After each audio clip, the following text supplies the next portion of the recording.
In the winter of 1887, inside a farmhouse sitting at the edge of Harlan County, Kentucky, a crew of men hired to renovate an old stone hearth stopped working around mid-morning and refused to go back inside. The foreman, a man named Elias Prout, filed a brief written account with the county clerk 3 days later. Not a legal notice, not a complaint, just a statement. He wanted something on record before the talk started, before the rumors spread too far in the wrong direction. The account described what the men had found behind the fireplace's back wall when they began removing the stones, one by one. A passage so narrow that a grown man would have to turn sideways to enter. Descending at a slight angle into the earth beneath the house, Prout's statement noted 2 things that made his men refuse to continue. First, the passage had been sealed from the inside.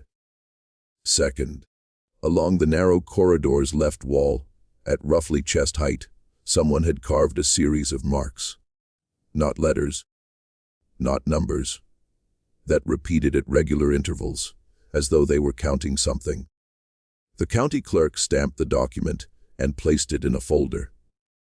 Sometime in the following decade, the folder was mislaid.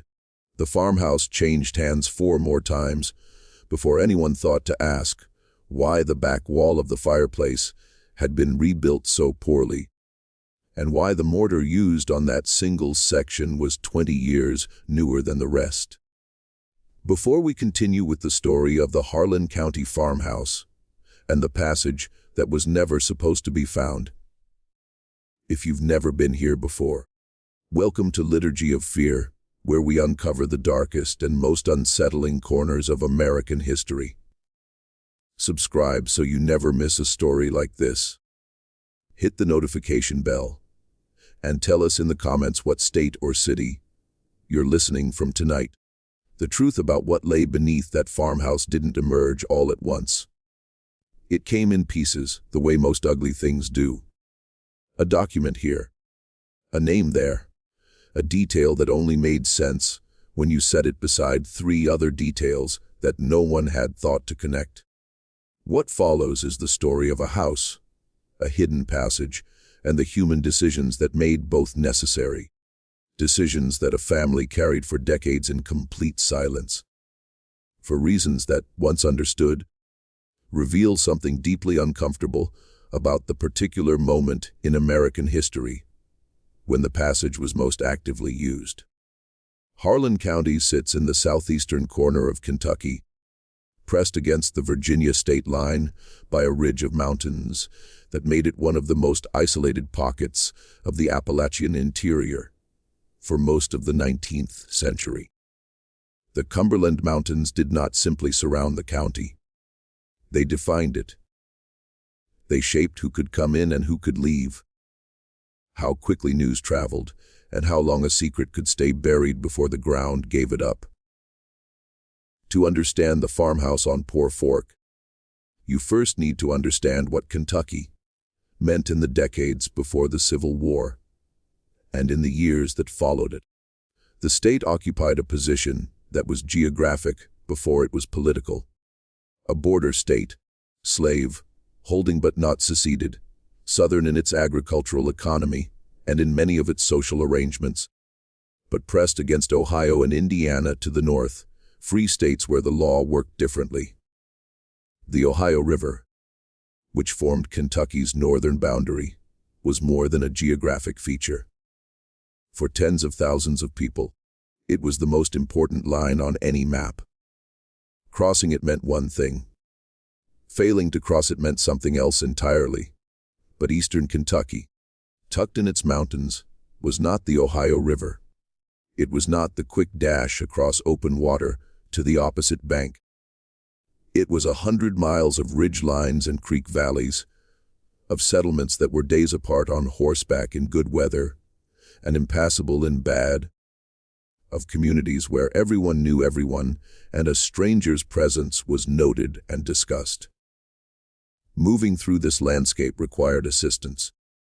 It required people who knew which routes were watched and which were not, and which families could be trusted and which could not. Which farms had root cellars, deep enough to serve as shelter for a night, and which had neighbors too close to risk it. In the decades before the Civil War, one of those farms was the Cornett place on Poor Fork. Harlan County in the 1840s was coal country in name only. The seams were there, running dark and fat beneath the ridges, but the infrastructure to extract them at scale had not yet arrived. What the county had in abundance was farmland, carved from hollows and creek bottoms, a scattering of small communities with names tied to family lines. Clover Fork, Cranks Creek, Yoakum Branch, and a population that had been there long enough to develop the particular insularity of people who have learned to solve their own problems quietly. There was a legal system, and there were courts and sheriffs and county records, but the law as it operated in the mountain hollows was not always the same law as it appeared in the statute books. Everyone understood this, and most people preferred it that way. The farmhouse itself was a log and stone construction of the kind common to the region. 2 main rooms on the ground floor, a sleeping loft above reached by a ladder, a root cellar dug into the hillside behind the kitchen, and a large central fireplace built from fieldstone that served as the house's primary heat source through the brutal Appalachian winters. The winters in Harlan County in the mid-19th century were serious things. Not the kind of cold that inconveniences, but the kind that kills livestock and splits wood left unattended on the porch, and drives the temperature inside an unheated room below freezing by midnight. The fireplace was not a decorative element. In the most literal sense, it was the heart of the house. And everything in the interior of that building was arranged in relation to it. The farm had been established sometime in the early 1840s by a man named Absalom Cornett, who had come south from Letcher County with his wife, Margaret, and 2 younger brothers whose names appear in the deed records as co-signatories, but who vanished from the county's official record within 5 years of the property's establishment. There is no definitive explanation for the brothers' disappearance from the documentary record. They may have moved on to other counties. They may have died. Whatever happened to them, they do not reappear in Harlan County records after 1847, and neither Absalom nor Margaret ever explained their absence to anyone who committed the explanation to paper. Absalom Cornett was not, by the surviving accounts, a remarkable man. He paid his taxes without dispute. He attended the Baptist congregation at Clover Fork with enough regularity to be considered a member in good standing. Not a zealot, but present, which in that community carried its own significance. He had a reputation among his neighbors as a careful farmer and a fair trader, someone you could deal with and not feel cheated afterward, which was the highest form of praise available in a community where most transactions were conducted on trust and handshakes. His word, people said, was the kind of word that stuck. His wife, Margaret, née Bray, came from a family that had been in Letcher County since before the Revolution, and she brought to the marriage a practicality that several contemporaries noted in letters and diaries of the period. She was described in one such letter, written by a neighboring woman named Celia Fugate to her sister in Virginia, as a woman who does not speak unless she has something worth saying, which makes her words count double. A separate account from the diary of a circuit riding preacher who visited the county in the 1850s described her as a woman of evident intelligence who conducts herself with a reserve that might be mistaken for coldness by those who do not look carefully enough. She was not cold. The subsequent history of the Cornett farm makes this abundantly clear. She was careful. There is a significant difference, and it matters enormously to what follows. The couple had 3 children who survived to adulthood, a son named Hiram, born in 1844, and two daughters, Lavinia and Ruth, born in 1847 and 1851, respectively.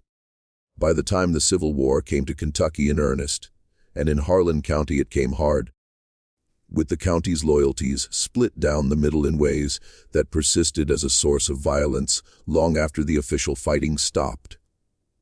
Absalom Cornett was in his mid-50s, too old for active service, but not old enough to be exempt from the consequences of a war that treated geography as an affront and turned neighbors into enemies without much warning.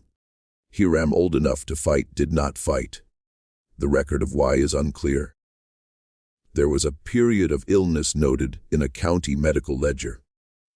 A fever sometime in the winter of 1861 that seems to have kept him at the farm during the period when most young men of his age were making their decisions about which uniform to put on.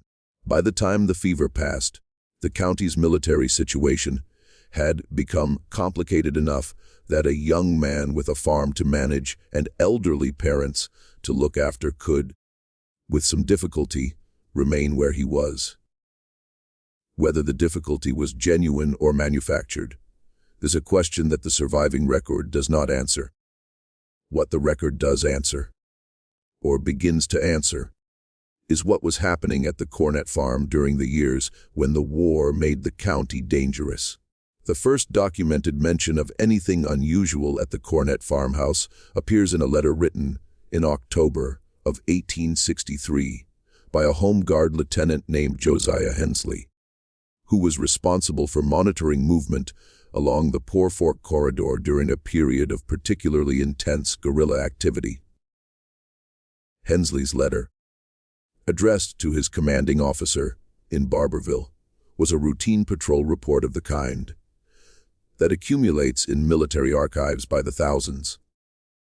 Dry, descriptive, written in the clipped style of a man who has learned to commit to paper only what he cannot avoid committing. But buried in the middle of the third paragraph is an observation that does not fit the routine character of the rest of the report. The patrol had passed within a quarter mile of the Cornett property on a cold, overcast morning and had observed smoke rising from the chimney at an hour when the household should not yet have been awake. Well before dawn.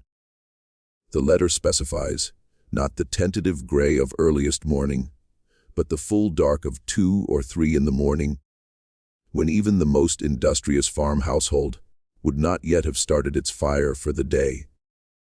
The smoke was rising steadily, not as from a fire just lit, but with the settled density of a blaze that had been going for some time. This detail would be unremarkable on its own.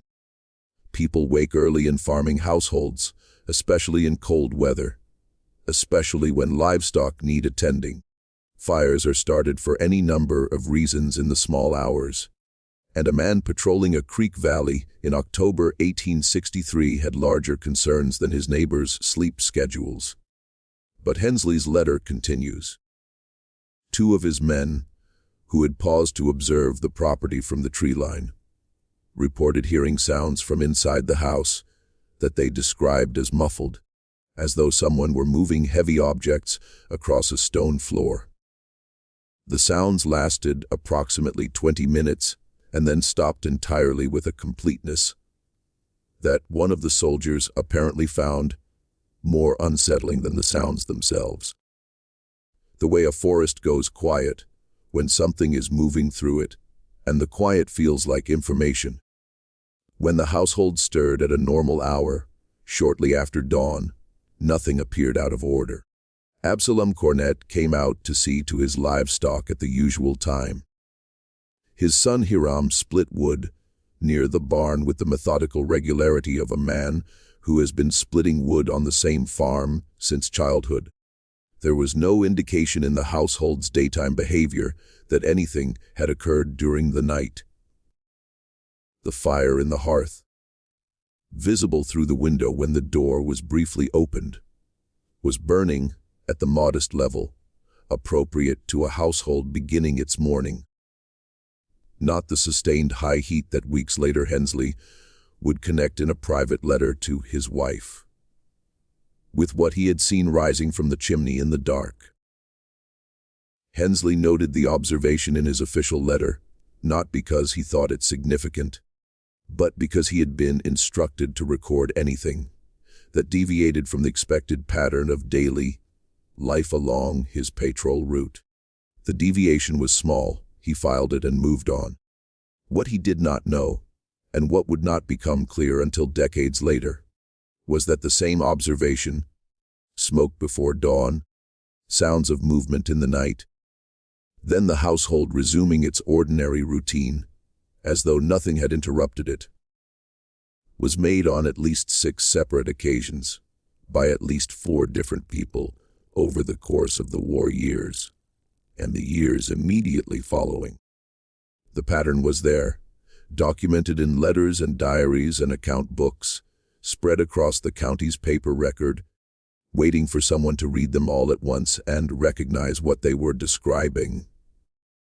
A woman named Duvie Napier, who lived half a mile downstream and occasionally came to the Cornett place to trade garden vegetables for milk and to visit with Margaret in the way that neighboring women visited in isolated mountain communities, practically, purposefully, with news and conversation that served as the main conduit of information across the hollow. Mentioned in a letter to her daughter that she had twice arrived at the farm in the very early morning and found signs that the fire had been burning through the night, a quantity of ash that did not match a fire lit at dawn, a hearthstone still warm to the touch in a way that suggested hours of sustained heat, rather than the modest morning blaze she could see at the time of her arrival. More tellingly, a layer of wood, smoke smell in the main room that clung to the curtains and the rough-hewn furniture, with a persistence that spoke of hours of burning, not minutes. Duvie Napier had not asked Margaret Cornett about this. She had noticed it, catalogued it in the private ledger that women of her time and place maintained in their minds for information that might someday matter, and said nothing. I did not think it was my place to ask. She wrote to her daughter, in a letter that the daughter apparently kept, and that eventually found its way into the county historical records. And Margaret did not offer, and we went on talking about the garden and about Ruth's cough, which had been worrying her all month. A traveling Methodist preacher named Orville Tate recorded in his circuit diary, under an entry dated March of 1865, that he had spent a night at the Cornett farmhouse during a cold snap and had been disturbed from his sleep by sounds he could not identify. Not the ordinary settling of a log house in cold air, and not the sounds of animals shifting in the barn, or the creak of a loft ladder, but something he described with apparent discomfort as a kind of rhythmic dragging, persistent, below the level of the floor. It had lasted, he estimated, the better part of an hour, and had then stopped as abruptly as it had begun, replaced by a silence that somehow felt different from the silence that had preceded the sounds. Denser, more deliberate. He had said nothing about it to his hosts in the morning, he wrote, because he could not be certain it had not been a dream, and because the Cornetts were generous people who had given him supper and a warm place to sleep at no charge, and he did not wish to seem ungrateful by implying that something in their house had disturbed his rest. But he had written it down. That was the thing about Orville Tate. He was a man who wrote things down, and the writing down meant they survived. The last documented wartime observation came from a source that might seem unlikely. A Confederate irregular named Wade Sizemore, who was captured near Clover Fork in the summer of 1864, and who, during his subsequent interrogation by Home Guard officers, made a reference to the Cornett farm that the interrogating officer noted, but did not follow up on. Sizemore had been moving through the county, collecting intelligence about Union sympathizers and their activities. And in the course of that work, he had developed a conviction that the farm on Poor Fork was being used for something beyond ordinary farming. He could not specify what. He had observed lights moving at odd hours. He had, on one occasion, heard voices, low, brief, quickly hushed, from within the farmhouse at a time when he had counted the household members visible through the window and found the count too low to account for everyone who must be inside.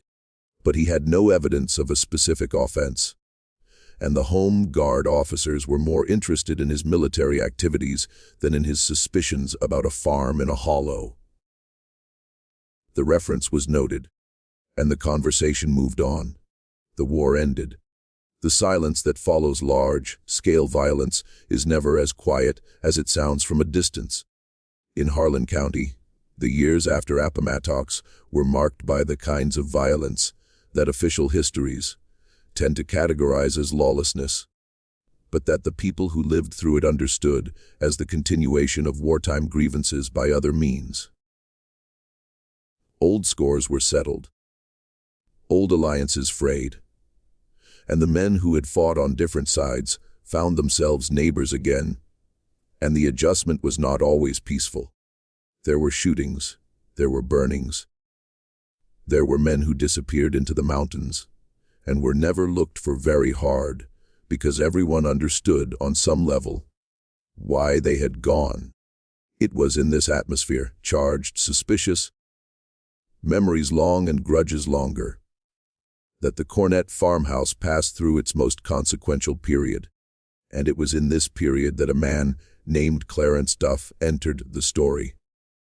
Clarence Duff was not from Harlan County. He had come down from Pike County sometime in the early 1870s, drawn by the prospect of work and, some said, by the particular anonymity that a man can find in a community where he has no history. He was somewhere in his mid-30s when he arrived, a wary, watchful man with calloused hands and eyes that people described as the kind that measured things. He had a trade. He was a stonemason and a competent carpenter, which made him immediately useful in a county that had been neglected during the war years and was working through a backlog of repairs that peacetime had not yet resolved. He rented a room from a widow named Sally Gentry in the settlement at Clover Fork, kept to himself in the way that strangers keep to themselves when they are trying to establish a reputation for reliability rather than sociability, and found work quickly. His manner was not unfriendly. People who dealt with him on work matters found him capable and honest. He gave you what he said. He would give you in the time he said it would take, and he did not pad his accounts. But there was something about him that prevented easy intimacy, a quality of held backness that some people found merely reserved and others found evasive, depending on their disposition and their particular antenna for the distance that some men carry. He attended church irregularly. He did not drink, which in the 1870s was unusual enough to be noted. He had no visible connections to anyone in the county before his arrival, and in the years he spent there, he formed no close friendships that anyone could identify.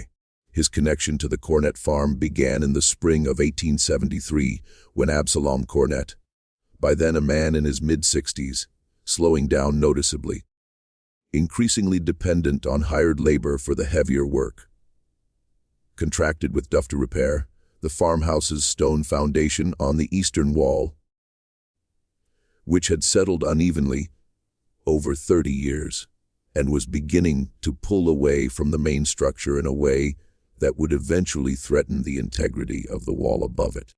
The work was expected to take 2 weeks. It took 6. Duff's extended presence at the farm was explained at the time by the extent of the damage, which turned out to be greater than the initial inspection had suggested, and by several days of steady rain that made certain tasks impossible. Neither explanation was false, But neither explanation was complete. What was not explained, and what became a subject of considerable retrospective interest after subsequent events, was why Absalom Cornett paid Clarence Duff not purely in cash, the usual arrangement for contract labor, but in a combination of currency and something that appeared in no invoice and left no clear paper trail. Duff's own account ledger, recovered much later from among his effects after his death, contains an entry for the Cornett job that includes a notation written in different ink and a slightly different hand from the surrounding entries, as though it had been added after the original bookkeeping was complete. The notation reads, "Consideration received," followed by an amount and the abbreviation AGR, which may have stood for agreement, or may have referred to something more specific that the abbreviation was designed to obscure. The extended presence at the farm, the unusual payment arrangement, and the notation that seemed designed to record something without describing it. These details would have meant nothing in isolation. Men were paid in unusual ways for unusual work all the time in a county where cash was not always abundant and where neighbors settled debts in kind. But then there were the return visits. Between 1873 and 1879, Clarence Duff made at least 11 documented return visits to the Cornett farmhouse. Documented because people saw him on the road and remembered it, because the road along Poor Fork carried light enough traffic that a man on horseback was an event worth noting, because several of Duff's neighbors at the Gentry boarding house recalled him being absent for days at a stretch during this period and returning without explanation of where he had been. 11 visits over 6 years, each one unexplained, and each one followed by Duff's resumption of his ordinary life in Clover Fork, as though nothing had interrupted it. Absalom Cornett, when asked by a neighbor named Albert Souder about Duff's repeated appearances, said only that there were ongoing repairs to attend to. The farm always had something that needed fixing. This was true of every farm in the county, and Duff was a reliable man with a good hand for stonework. The explanation was plausible. It was the kind of explanation that a man gives when he has the right answer, and also a true answer, and he has chosen to offer the true one because it will serve the same purpose. Souder accepted it at the time. He was a man who did not startle easily. Souder recalled later, while giving an account of his conversations with Cornett to a county official during a legal proceeding that was only tangentially related to the Cornett family, a property dispute that brought Souder into the courthouse and gave him occasion to speak about his neighbors on Poor Fork. 30 years farming that hollow had taken the startle out of him, but when I asked him once, direct, what Duff was helping him with, there was something in his face that I had not seen there before. I cannot call it fear, exactly. It was more like the look a man gets when he is carrying something heavier than he wants anyone to know, and someone has asked him a question that comes too close to the weight of it. The observation stayed in the courthouse record. It would be read by others decades later. People who would understand it differently than the man who transcribed it. Absalom Cornett died in February of 1879 during a winter that killed livestock across the county and left the ground too frozen to dig graves until March. His death was attributed to pneumonia, not uncommon among older men in the mountains in a hard winter, when the cold settles into lungs already weakened by decades of work in damp, drafty conditions and refuses to leave. His death was not considered suspicious at the time, and there is no surviving evidence that it was anything other than what it appeared to be. He was buried in the family plot on the hillside above the farm in early March, when the ground had thawed enough to receive him. In a service attended by perhaps 30 neighbors and the minister from Clover Fork. Margaret outlived him by 7 years, remaining at the farm with Hiram, who had never left home, and who managed the agricultural work while his mother continued to manage what she had always managed, the household. The relationships, the invisible infrastructure of trust and obligation that held the family's particular position in the community together. When Margaret died in 1886, the farm passed to Hiram, who was by then in his early 40s. A taciturn man who had spent most of his adult life working the same land his father had cleared, and who seemed, to those who knew him, to approach the inheritance with something more complicated than simple grief.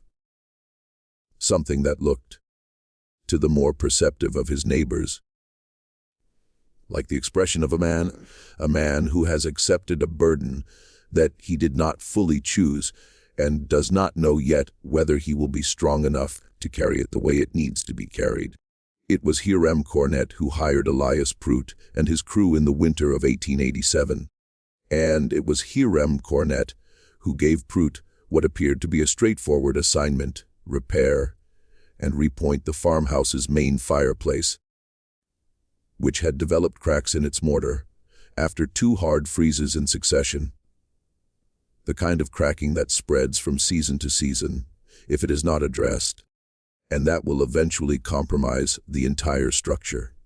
And then he left the property entirely for 3 days without leaving a forwarding address, which was unusual.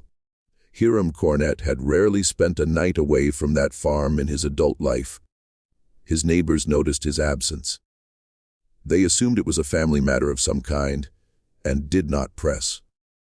When Prout's crew began removing the damaged stones from the fireplace's back wall, they expected to find rubble infill and clay beneath. The standard construction of the period, practical and uninteresting.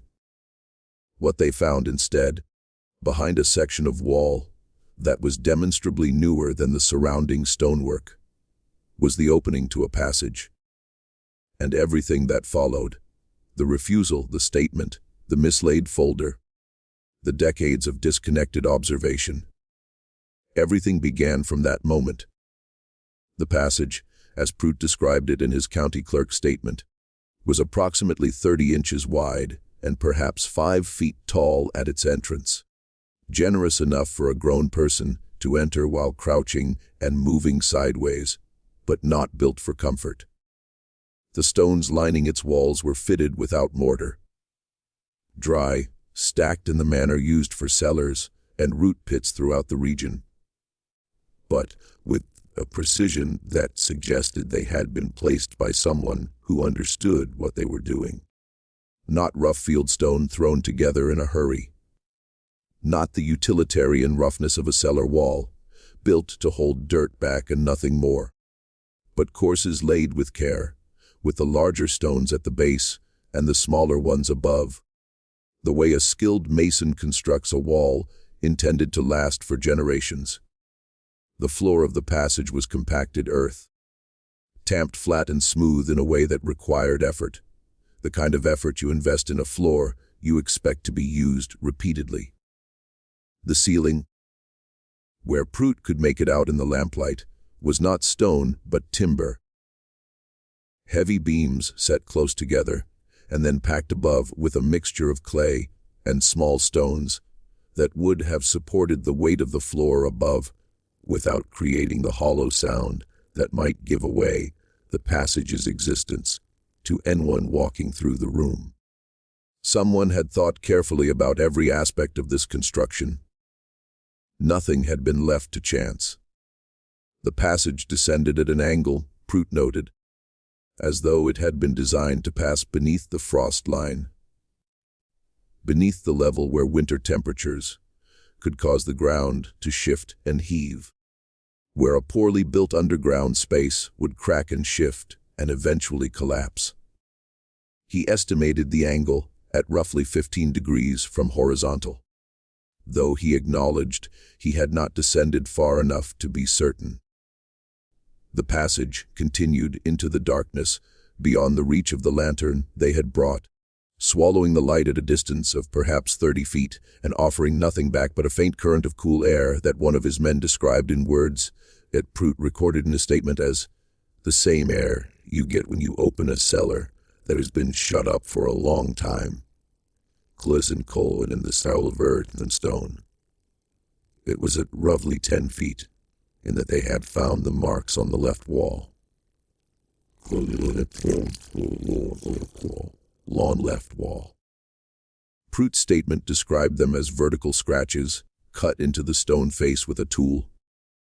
Not scratched hastily with a nail or a blade, but carved with deliberate pressure in the manner of someone who intended the marks to be permanent. They were grouped in sets of 5 in the traditional Tallie fashion, 4 vertical lines and a diagonal cross stroke to make the 5th.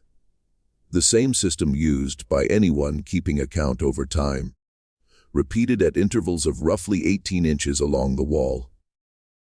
Prout counted from his position near the entrance, lantern held forward, at least 7 complete sets before the darkness made further counting impossible. 35 marks minimum, possibly more, probably more. Given the depth of the passage and the deliberateness with which everything else had been constructed, he and his men stood at the entrance to the passage and looked at it and said nothing for a while. Later Prout would describe this moment to several people as the point at which he made a decision. Not a conscious, articulated decision. Not the kind where you weigh your options and choose, but more like the kind where your body has already arrived at its conclusion before your mind has caught up. His men were not going further into the passage. He was not going further into the passage. Whatever was down there, whatever had been carved on that wall, and why, was not something that Elias Prout and his crew were equipped to understand. And the specific quality of their not understanding it made it important that someone who might understand it be told, which is why he filed the statement, which is why, despite the statement being subsequently mislaid, the story of what Prout's crew found did not entirely disappear. It lived in the mouths of his men, in the way that things seen together are always shared more widely than things seen alone. It traveled through the hollow and eventually to Clover Fork, and from Clover Fork to wherever the roads and the conversations carried it. Harlan Cornett returned to the farm on the 3rd day after the discovery. He arrived in the late morning on horseback alone, and he spoke with Prout in the farmyard with a quietness and a steadiness that Prout later would describe as the quality he remembered most clearly about the whole episode.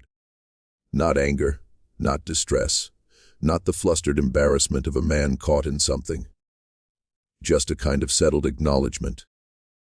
As though Harlan had spent the 3 days of his absence reaching an agreement with himself about what was going to happen next, and had arrived back at the farm already at peace with it. He thanked Prout for stopping work, and this detail struck the foreman as strange, the thanking, as though stopping had been a courtesy offered, rather than a refusal forced. He paid the crew for the days they had worked, generously, and dismissed them without further conversation. He asked Prout, before the foreman left, whether he had filed any documentation with the county. Prout said that he had. Harlan Cornett nodded at this, slowly, as though the answer confirmed something he had already known. He said nothing more about it. He then sealed the passage entrance himself, using new mortar and stones, sourced from a pile of rubble behind the barn. Material that had been sitting there long enough to be weathered, long enough that it would not look conspicuously new if you were not looking for it. The work took him most of an afternoon, and a neighboring boy, who had come to the farm on an errand from his mother, stood at the yard fence for the better part of an hour and watched him do it, with the frank curiosity of an 11-year-old boy who does not yet understand that there are things being witnessed that will not become comprehensible for 60 years. That boy was named Monroe Begley. He would work the coal mines when they came to the county, work them for most of his adult life, and carry the image of Hiram Cornett, sealing that fireplace wall through all of it. And when he finally gave an account of what he had seen to a local historian in the late 1930s, he described Hiram's manner with a precision that suggested the image had never faded. He worked the way a man works when he is not thinking about the work. Begley said, "The hands know what to do and the mind is somewhere else." He mixed the mortar, and he laid the stones, and he pressed them into place. And he never once stepped back to look at what he was doing, the way a craftsman would. He already knew what it looked like. He was doing something that didn't need looking at. He was finishing something. And then Begley said, the thing that would stay with Horace Cavender for years. The question I always wondered about but never asked, because there was no one left to ask, was whether he sealed it because he wanted to forget, or because he already knew there was nothing left inside that needed tending. Nothing left inside that needed tending. The phrase carried weight in a way that Begley may not have fully intended, because to say that nothing needed tending was to imply that something had needed tending before, that the passage had not simply been a construction, an artifact, a piece of hidden architecture, that it had been an active thing, a living thing in a sense, something that required maintenance and attention and care over time, something that people had used and returned to and used again. What had been done in that passage? What had been counted on that wall? The answers were not going to come easily, and they were not going to come from the passage itself. Hiram had seen to that. They were going to have to come from somewhere else. From paper, from memory, from the particular willingness to sit with partial information long enough for the parts to arrange themselves into something coherent. They began to come slowly. First from a physician named Dr. Samuel Reardon. Dr. Samuel Reardon arrived in Harlan County in 1891, 4 years after Prout's discovery. He had been hired by a mining company, one of several organizations, then beginning the process of consolidating land and mineral rights in preparation for large-scale coal extraction, to conduct a survey of general health conditions in several Harlan County communities. The coal operators had learned from experience in other mining regions that the health of the local population had direct implications for their ability to recruit and retain a labor force, and they wanted to know what they were working with before they committed resources. Dr. Reardon was thorough, methodical, and possessed of the particular gift that distinguishes good physicians from merely competent ones, the ability to listen to what people tell him and hear beneath the words what they are not quite saying. He had a manner that people described as non-threatening. Not warm exactly, not the bedside warmth that some physicians deploy as a professional tool, but a quality of genuine attention that made people feel that what they said mattered to him, would be remembered, would be handled with respect. In a community where outsiders were viewed with deep suspicion, this was not a small thing. In the course of his survey, Dr. Reardon interviewed dozens of residents across the county, recording their accounts of past illnesses, injuries, and deaths in their communities with a systematic completeness that most rural counties had never previously attempted. He asked about epidemics, about infant mortality, about the kinds of chronic conditions that mountain life produced in people who worked outdoors in all weather for decades. He asked about diet and water, and the particular diseases that followed mining operations when they came to a region. He was building a picture, and he needed data. It was in this capacity that he first encountered. In a conversation with an elderly woman named Priscilla Bolin, a piece of the Cornett story that had never been committed to official record. Priscilla Bolin was in her late 60s when Dr. Reardon visited her, which put her birth date in the 1820s. Old enough to have adult memories of the antebellum period. Old enough to have lived through the war, as a woman who understood what she was watching. She had been born in the county, had lived her entire life within 5 miles of Poor Fork, had known every family along the creek bottom for 60 years. When she decided to tell Dr.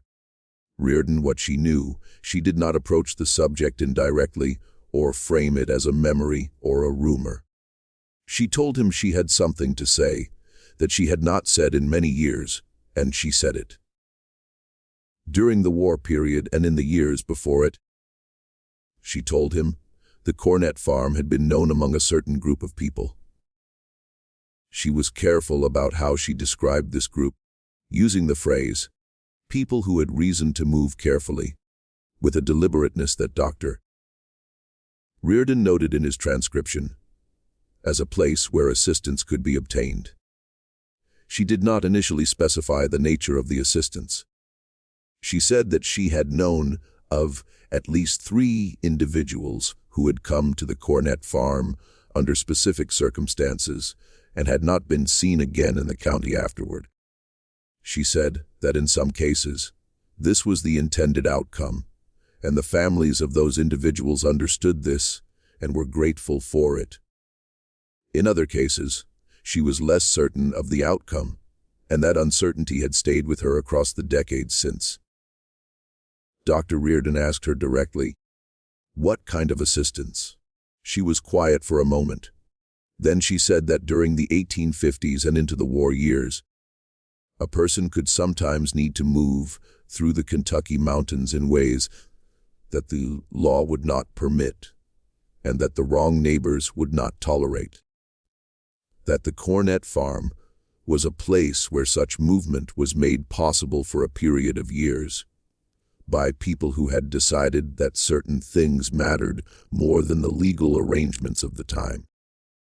That she had known this, and had kept it, and had been keeping it for 30 years. Dr. Reardon recorded this account in his survey notes.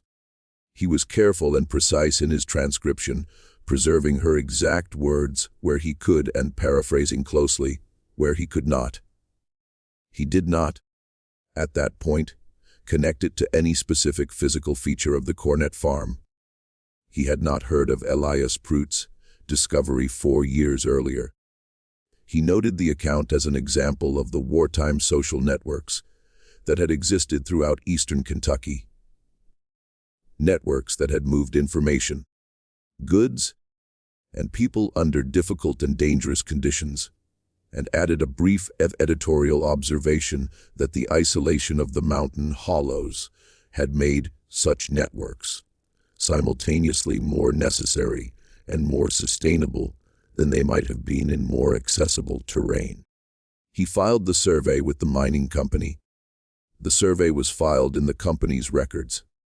The records were never returned to the county, but Dr. Reardon had kept his own copy of the notes. The second major piece of the puzzle came from Clarence Duff himself, or rather, from what remained of his papers when he died in 1894, alone in a boarding house in Peenaville. Duff had never married, never acquired property of any significance. He had spent his final years in declining health, working occasional masonry jobs that were increasingly beyond his physical capacity, but accepting seminary in Virginia with the particular quiet dignity of a man who has spent a lifetime being self-sufficient and finds dependence a more difficult adjustment than illness. He died without family, without friends in any conventional sense, without anyone to sort through his belongings and decide what mattered. His papers, the account ledger, a small bundle of letters, and a notebook that appeared to be a kind of personal journal, were claimed by no one and eventually passed into the possession of a schoolteacher named Horace Cavender, who had been friendly with Duff in the last years of his life, in the way that a careful, curious man sometimes befriends an aging solitary, drawn by the sense that there is something worth knowing beneath the surface that will never be offered voluntarily. Cavender had recognized, even before Duff's death, that the older man was carrying something. He had not known what it was. When the papers came to him, he began to find out. The account ledger was, on its surface, a straightforward business record. Dates, amounts, names of clients, brief descriptions of work performed. It covered a period of roughly 30 years, from shortly after Duff's arrival in Pike County through the last years of his working life. It was the kind of document that a careful, methodical man produces over a lifetime, and that contains, if you read it closely enough, the shape of an entire existence in its entries and its omissions. Cavender read it closely. He read it over and over across many evenings in the small house he occupied near the Clover Fork School, with a lamp tilted to illuminate the handwriting and the margins. What he eventually found was not in the entries themselves, but in the pattern of the entries and the spaces between them. The pattern of Clarence Duff's work life, reconstructed from the ledger, showed a man who took on jobs, completed them, and moved on, except for the 6-year period from 1873 to 1879, during which a single client appeared in the record repeatedly, 11 times, for services that the ledger described in terms vague enough to be meaningless. 11 return visits to a single client over 6 years for work that Duff apparently could not or would not specify in his own private account book. The consideration received, notation, the initials and the abbreviation that might have meant agreement or might have meant something else. It was not evidence of anything specific. It was a shape in the data, a pattern that did not match the surrounding patterns. And Horace Cavender had been a schoolteacher long enough to know that when a pattern breaks, the break is often the thing worth studying. The notebook was harder to read. Duff's handwriting, always cramped and inconsistent, had deteriorated significantly in the later years of his life, and entire pages were nearly illegible without strong light and considerable patience. But Cavender had patience. It was, perhaps, his defining quality as both a teacher and as what he was slowly becoming, an investigator of sorts, a private historian, a man who had stumbled into a mystery that did not have a name yet. What he eventually found in the notebook, across months of careful reading, was a series of dated entries corresponding almost exactly to the 11 return visits in the ledger. The entries were brief, written in a kind of compressed notation that seemed designed for Duff's own use, rather than for any reader who might come after him. They contained directions, geographic directions specific to local landmarks that Cavender recognized, and time estimates, and what appeared to be the number of stops on a route, expressed as numerals without further explanation. And in several entries, a notation that appeared to be account numbers, written at the end of the entry in a different ink, sometimes with a plus sign followed by a smaller number, as though adding something to a running total. Cavender reconstructed the running total as best he could from the entries where the numbers were legible. The total at the end of the last entry he could date was somewhere in the high 80s or low 90s. He could not be certain. The handwriting was bad and the ink was faded. But the implication of a running total, a number being maintained, added to across visits, tracking something that accumulated over time, was clear enough. And then there was the notation in the last legible entry, from sometime in 1878 or possibly early 1879. Written not in Duff's usual cramped hand, but in a version of it that was somehow both smaller and more careful, as though the writer had taken unusual care with what he was writing. The notation read only, the end wall, MC her mark. Let it stand. MC, Margaret Cornett. Her mark. Let it stand. Cavender sat with this for a long time before he began to understand what it meant. And just when he thought the picture was complete, just when the ledger and the notebook and Dr. Reardon's survey notes and Priscilla Boland's account had assembled themselves into something coherent, he encountered a document that forced him to revise almost everything. A letter, misfiled among county tax records from the late 1870s, written in the careful, precise cursive of a woman who had learned to write in an era when female literacy was not universal and was therefore something she had worked for. Written in October of 1877, addressed to a person identified only by initials, 2 initials, first and last name, that Cavender spent weeks trying to match to any name in the county's records without success. Postmarked from a town in Ohio that Cavender recognized as sitting on the northern bank of the Ohio River, directly across from the Kentucky shore. The letter made clear something that overturned Cavender's chronology entirely. The passage had not been built in 1873, as Duff's notebook implied. Duff had extended something that already existed. The original construction was older, significantly older, and the marks on the wall, the Tallie marks that Elias Prout had assumed were a laborer's rough record, had not begun during the Reconstruction era, but during the war itself. No, earlier than that. The count that we began in the old cellar. Margaret Cornett wrote in the measured prose of a woman choosing every word with care, was moved to the lower passage, when the lower passage was made and continues there now, kept in the same fashion by the same hand, as it was from the beginning. There are those who would call such keeping a vanity. I call it what it is. The only monument that was possible, and the only one that was wanted. The only monument that was possible, and the only one that was wanted. Cavender read the sentence 3 times before he reached for his pen. The woman who could explain it was named Hattie Farler. She was in her late 80s when Cavender found her. Or rather, when she found him, having heard through the communication network of an isolated mountain community that someone was asking questions about the Cornett place, about the passage and the marks, about Clarence Duff's return visits. She sent word through an intermediary that she would speak with him. He rode 12 miles through a December cold that turned his breath to vapor in front of his face and made the road slick in the shaded sections, where the sun had not reached since autumn.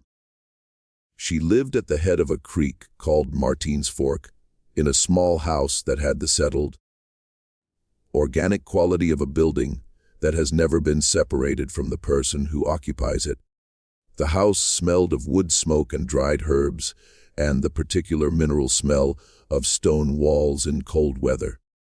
She was seated close to the fire when he arrived, wrapped in a quilt, with the stillness of a very old person who has learned to conserve energy the way a fire conserves itself in a low burn. Contained, steady, nothing wasted. She did not ask him what he knew. She asked him what he thought he knew.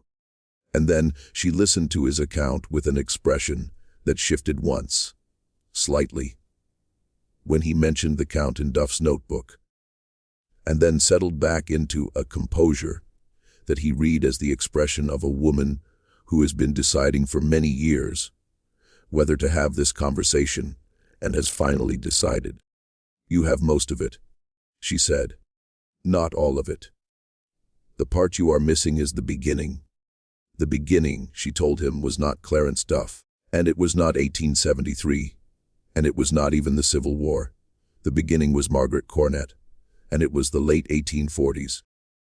And it was a decision that Margaret had made before the farmhouse on Poor Fork was more than a few years old. Margaret Bray had grown up in Letcher County in a family that straddled the particular moral geography of eastern Kentucky in the antebellum period. Not slaveholders themselves, not poor enough to be entirely outside the slave economy, but connected by geography and trade to both the institution and to the complex of people who opposed it. She had grown up knowing that certain things were done. Rather, she had grown up knowing that certain people moved through the mountains in ways that required assistance, and that the assistance was given by those who were willing to give it at personal risk and without public acknowledgement.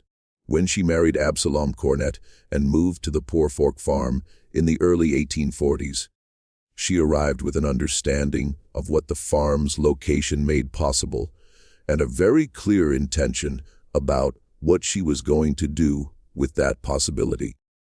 Absalom was not, she later told Hattie, unwilling, but he was not the originator, the operation. And it is appropriate to use that word because it had the organization and the sustained deliberateness of an operation rather than an impulse. Was Margaret's conception, Margaret's planning, and Margaret's maintenance across the years that followed. The root cellar behind the kitchen had been the first hiding place. It was already there when they arrived. Standard construction, unremarkable. Margaret had assessed it within the first season on the farm and had seen in it what a person with her particular state of mind sees. In such spaces, not storage but possibility, not a cellar, but a room with a door that locked from the outside and a depth that held steady at 52 degrees year-round, and a location at the back of the hill that was not visible from the road. The first person had come through in the summer of 1849. Hattie did not know the details of this. Margaret had told her only that it had happened, that it had been arranged through the network she had established contact with before ever moving to Poor Fork, a network that stretched north toward Ohio and south toward Tennessee, and that operated as such networks must operate, on absolute trust in the people it used and absolute silence toward the people it did not. The root cellar had been used, and the person had passed through and continued north. And when they were gone, Margaret had taken a nail and made a mark in the cellar wall, not from any dramatic impulse, not from sentimentality, from the same practical cast of mind that made her note everything that mattered and record it in whatever way was available. The mark was a record. The person had been here. The person had passed through. Over the next decade and a half, the marks accumulated, and not rapidly. This was not an operation that moved hundreds of people a season. It was careful, irregular, organized around the specific circumstances of the individuals involved and the current danger level on the various routes. Some years there were many marks. Some years there were none. The count that accumulated was, in Margaret's own words in the letter Cavender had found, a monument, the only kind available to a woman operating in total secrecy, acknowledging the passage of people whose names could not be written, whose movement could not be documented, whose survival depended on the absence of any record that would connect them to this place. When Clarence Duff came to the farm in 1873, he came for a specific purpose to build the passage. The root cellar had become insufficient. The war had changed the county in ways that made the old arrangements precarious. Reconstruction had not ended the danger. In some ways, it had intensified it because the legal status of people who had been enslaved was now being contested in new ways, through new legal mechanisms, by people with resources and institutional support. The network had continued operating after the war because the need had continued after the war, and the need required better infrastructure. Duff had been recruited through the same network. His history before Pike County was not something he had ever shared in Harlan County, and it was not something that Hattie Farler could speak to in detail. But his willingness to come, to do the work quietly, to accept payment in a form that was partly money and partly the kind of silent understanding that people in such networks exchange when money is insufficient. This she knew. He had built the passage, and he had built it well, and he had come back 11 times across 6 years to maintain it, and to serve, when needed, as a guide along the routes that the passage connected to. The last time anyone used it, Hattie said, was in the early 1880s. Margaret was still alive. She counted them in herself. She said afterward that she counted because she wanted the number to be exact. She did not want to approximate what had been done. She wanted the record to be accurate. Tavender asked the question he had been building toward for years. How many marks are there? At the end of the passage. Up in the section that Pruett's lantern didn't reach. Hattie Farler was quiet for a moment. The fire shifted, settling lower, and the shadows in the room rearranged themselves around the new shape of the light. I was inside it once, she said.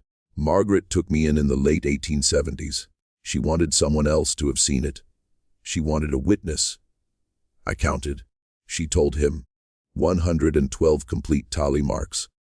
22 complete groups of 5, and 2 additional marks that had not yet reached the 5th. The count, in other words, was still open when the passage was sealed. Still waiting for a cross stroke that would never come, because the passage was closed before it arrived. 112 people. Cavender sat very still. 112. 112 people who had moved through the root cellar, and then through the passage of the Cornett farmhouse on Poor Fork between the late 1840s and the early 1880s, in circumstances that required concealment, and whose continued existence required that they not be remembered in any way that connected them to this particular hollow in Harlan County, Kentucky. Why did they seal it? He asked. Why did Margaret finally seal it? She didn't, Hattie said.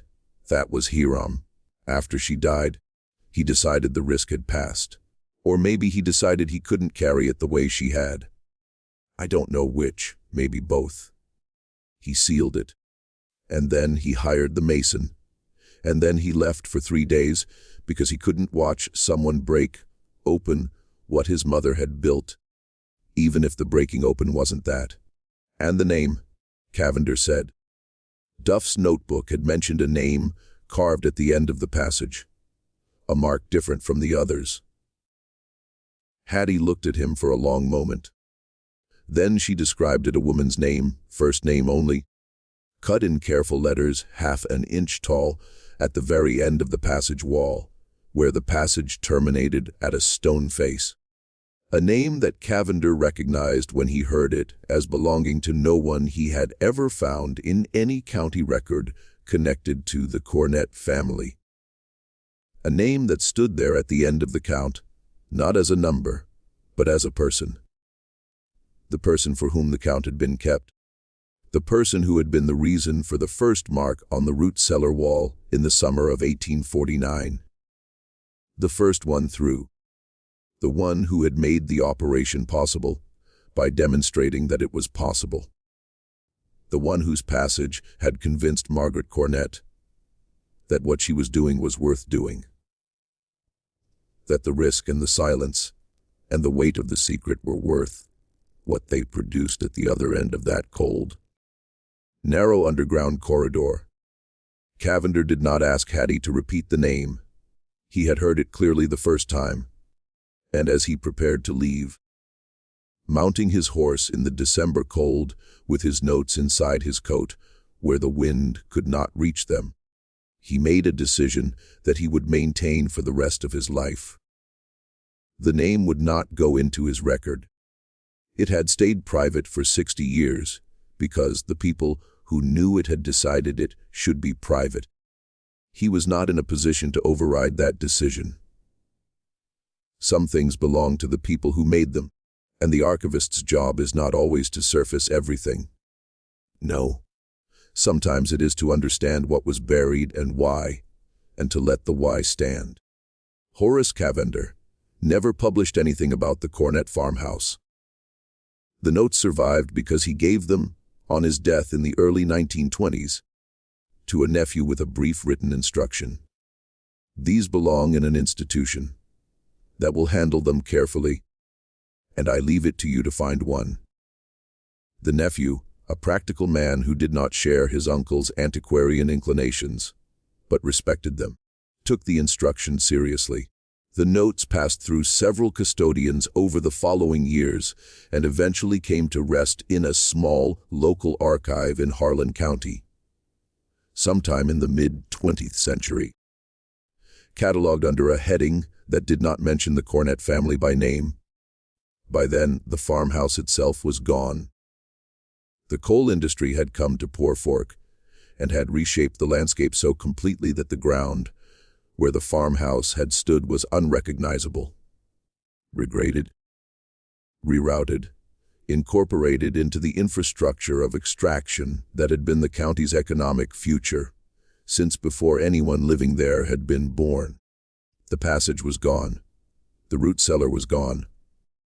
The fireplace, the stone walls, the compacted earth floor of the corridor, the timber ceiling beams, the marks, all of it was gone. What remained was paper. Elias Pruitt's statement to the county clerk, eventually recovered from the county records, not mislaid in any malicious sense, but buried in a collection of 1880s documents bundled together under a label too vague to be useful.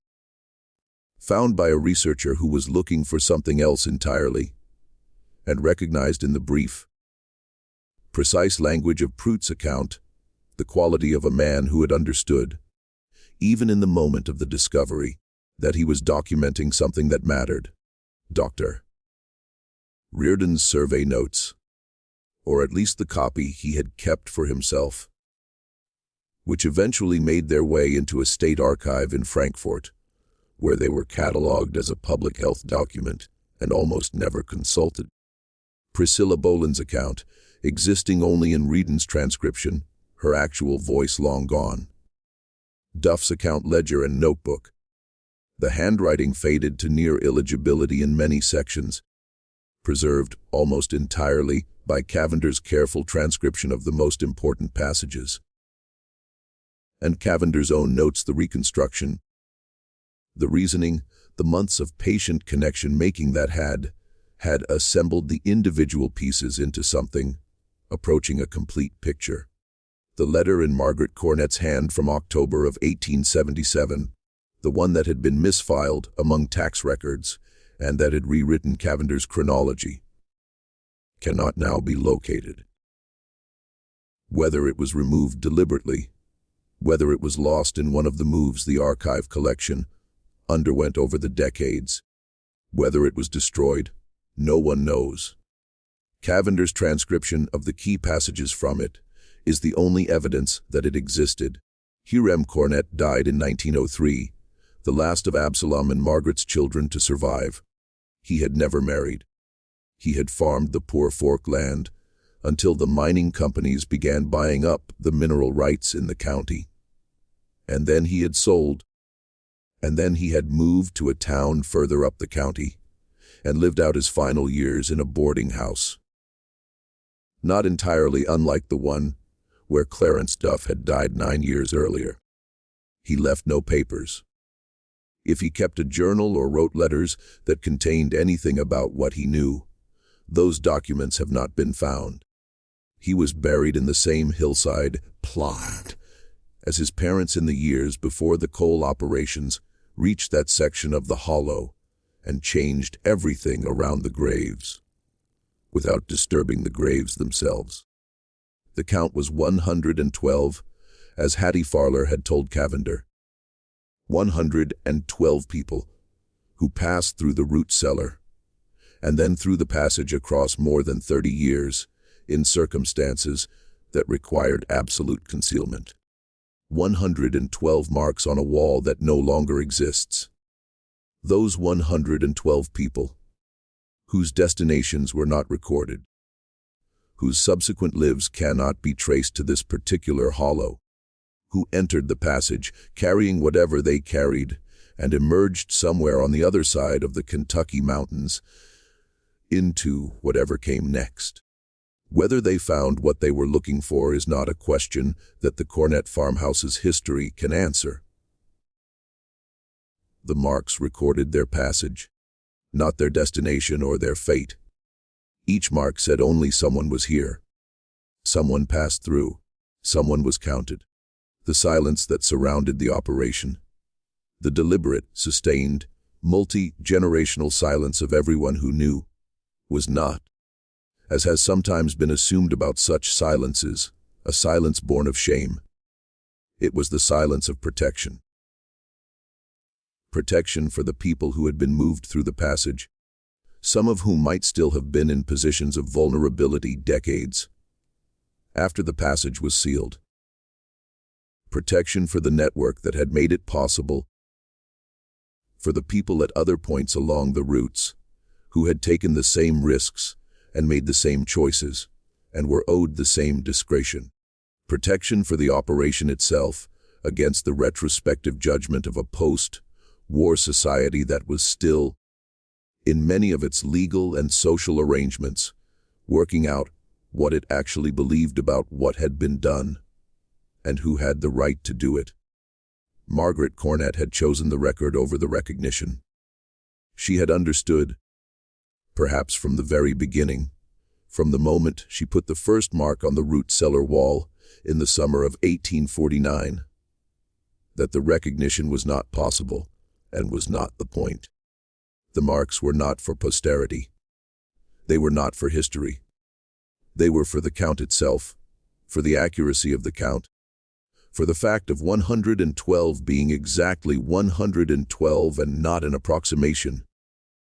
They were, as she had written in the letter that Cavender found, and that no one can now find, the only monument that was possible, and the only one that was wanted. And then there is the name at the end of the wall, the name that Horace Cavender heard from Hattie Farler on a December afternoon at the head of Martin's Fork, and that he chose not to record, and that died with both of them. It is possible that someone, somewhere, knows that name. It is possible that among the descendants of the 112, the children and grandchildren and great-grandchildren of the people who passed through the Cornett Passage and continued north, who built lives in Ohio and Indiana and points further, who carried with them the memory or the story, or simply the fact of their survival. It is possible that someone knows where it began, knows the name of the farm on Poor Fork, has heard, in some form, the account of the fireplace and the passage and the woman who counted. It is also possible that they do not, and that the connection between that first mark in 1849 and everything that followed it was severed precisely as intended, completely, cleanly, with nothing trailing behind to endanger anyone. What do you think of this story? Do you believe everything about the Cornett farmhouse has been uncovered?